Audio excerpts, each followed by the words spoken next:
সাধারণ গণিতের দূরত্ব এবং উচ্চতা চ্যাপ্টারের সবচেয়ে গুরুত্বপূর্ণ যে বিষয়টা সেটা হচ্ছে চিত্র অঙ্কন করা।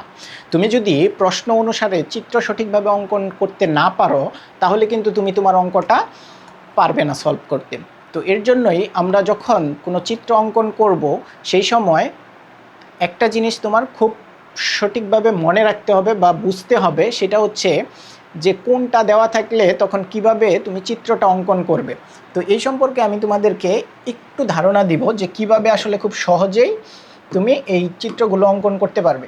খেয়াল করে দেখো, তোমার যখন বলবে যে 45 ডিগ্রি কোণ দেওয়া আছে, খেয়াল করে দেখাও কোনো একটা মান তোমার 45 ডিগ্রি দেওয়া আছে, তখন যদি তোমাকে কেউ চিত্র অঙ্কন করতে বলে তুমি চিত্রটা কিভাবে অঙ্কন করবে? তুমি চিত্রটা এমনভাবে অঙ্কন করবে, খেয়াল করে দেখো 45 ডিগ্রি যখন তোমাকে দেওয়া থাকবে কোণ, তুমি মনে করো 45 ডিগ্রি কোণ দেওয়া আছে, তখন তুমি এই যে ভূরেখা বা ভূরেখা এবং হচ্ছে ঊর্ধ্বরেখা এই যে দুইটা রেখা, এই দুইটা রেখা কি করতে হবে? তোমার সমান রাখতে হবে। তাহলে তোমার এই যে 45 ডিগ্রি কোণ সেটা তুমি খুব সহজেই অঙ্কন করতে পারবে। কারণ হচ্ছে যখন 45 ডিগ্রি কোণ থাকে, সমকোণের একটা কোণ 45 ডিগ্রি এবং অপর কোণটাও 45 ডিগ্রি, তখন আসলে এই যে ভূরেখা এবং ঊর্ধ্বরেখা এরা দুইটা সমান হয়। এটা তোমরা যখন ড্রয়িং করবে তখন একটু মাথায় রেখো। আবার অনেক সময় তোমাদেরকে দেওয়া থাকে যে আসলে 30 ডিগ্রি কোণ বা 60 ডিগ্রি কোণ। সো যখন 30 ডিগ্রি কোণ অথবা 60 ডিগ্রি কোণ দেওয়া থাকবে তখন তোমরা কি করবে? খেয়াল করে দেখো, তখন তোমাদের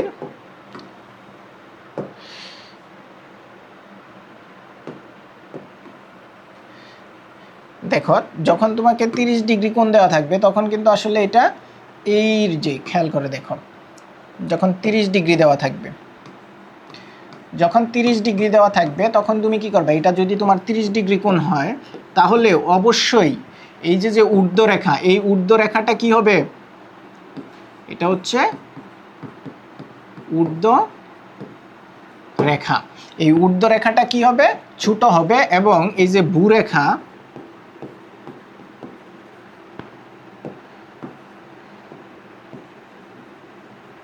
এই ভূরেখাটা বড় হবে। তখন তুমি এইভাবে মনে রাখতে পারো যে ভূরেখা বড় হবে ঊর্ধ্বরেখা থেকে।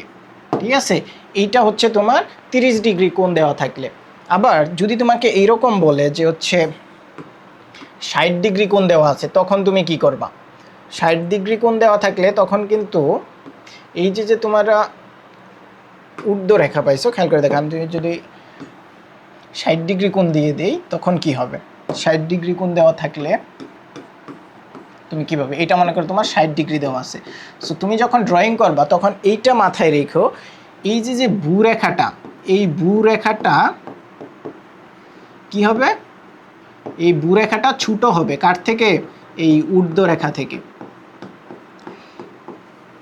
এইটুক তোমার বেসিক ধারণা, এই বেসিক ধারণাটুকু তোমার রাখতে হবে তুমি যখন এই চ্যাপ্টারের অঙ্কগুলো সলভ করতে যাবে বা ড্রয়িং করতে যাবে। যখন এই চ্যাপ্টারের অঙ্কগুলো, তখন এই তিনটা বেসিক একটু মাথায় রেখো, না হলে তোমরা যখন ড্রয়িং করবে তখন তোমার ড্রয়িংয়ের সাথে দেখবা তুমি তোমার অঙ্ক কি করতে পারতেছো না? মিলাইতে পারতেছো না। যখন তুমি মিলাইতে পারবা না অথবা তুমি যা বলতেছো সেটার সাথে তোমার চিত্রটা দেখতে মনে হবে যে অসামঞ্জস্য। সো এই ধরনের কনফিউশন যাতে দূর করতে চাও, বা টিচার যখন বুঝবে যে তুমি বলতেছো এই রেখাটা ছোটো বাট ড্রয়িং করছো এই রেখাটা বড়, তখন কেমন হয়ে যায় না? এর জন্য তোমাদের খাতার সাথে তোমাদের লেখার চিত্রের সাথে তোমার অঙ্কের যদি মিল রাখতে চাও তাহলে এইভাবে 45 ডিগ্রি হলে ভূরেখা এবং ঊর্ধ্বরেখা কি হবে? সমান হবে। ভূরেখা ইকুয়াল টু হচ্ছে ঊর্ধ্বরেখা। আর যদি তোমার